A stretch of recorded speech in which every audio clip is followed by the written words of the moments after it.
Спеша неумолимо время мчится, сурова и безжалостна судьба. До наших дней дошла святая притча, прошедшая сквозь долгие века. Давным-давно гласит нам то предание, когда еще сон Джинос не исчез.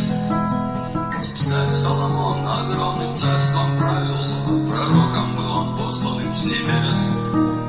И наделенный свыше грозной властью, людские споры мог он разрешать.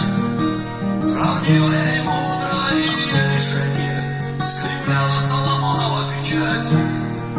И вот по справедливости однажды, когда на троне суд земной решил, в людском обличии пророку явился ангел смерти охранил.